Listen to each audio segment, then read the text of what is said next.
Gujarat focus ન્યૂઝમાં આપનું હાર્દિક સ્વાગત છે. હું હિરલ. આજના મુખ્ય સમાચાર.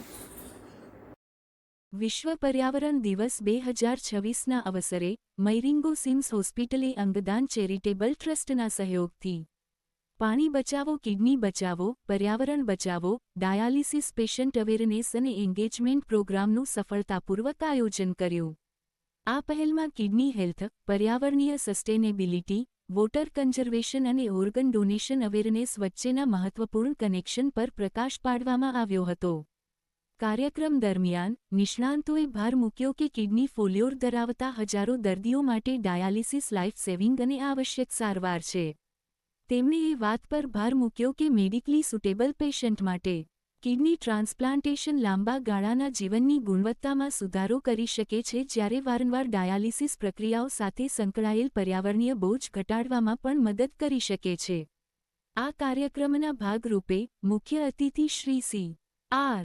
પાટીલ, કેન્દ્રીય જળશક્તિ મંત્રી, ભારત સરકાર અને અતિથિ શ્રી દિલીપ દેશમુખ, સ્થાપક, અંગદાન ચેરિટેબલ ટ્રસ્ટે કાર્યક્રમને સંબોધિત કરી અને પર્યાવરણ સંરક્ષણ, પબ્લિક હેલ્થ રિસ્પોન્સિબિલિટી અને સસ્ટેનેબલ હેલ્થકેર પહેલોમાં સમુદાયની ભાગીદારી અંગે મૂલ્યવાન ઇન્સાઇટ્સ શેર કરી હતી.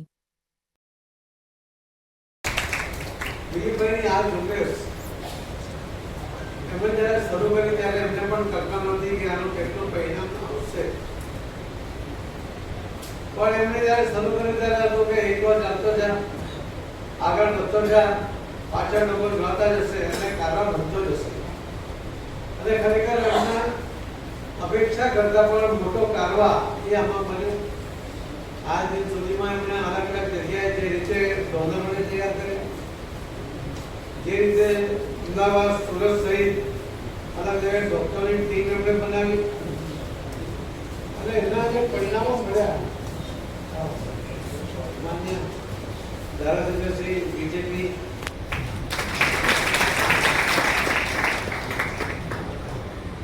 તો એનું જ્યારે પરિણામ જોડીએ તો 2020માં અમને પોતાને લીવર ટ્રાન્સફર કરવાની જરૂર પડી હતી.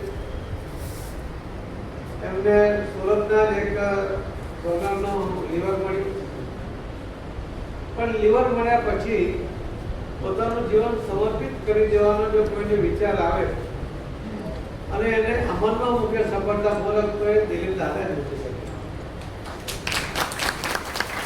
દિલીપભાઈએ આપણે જે વાત કરી કે કિડનીને કારણે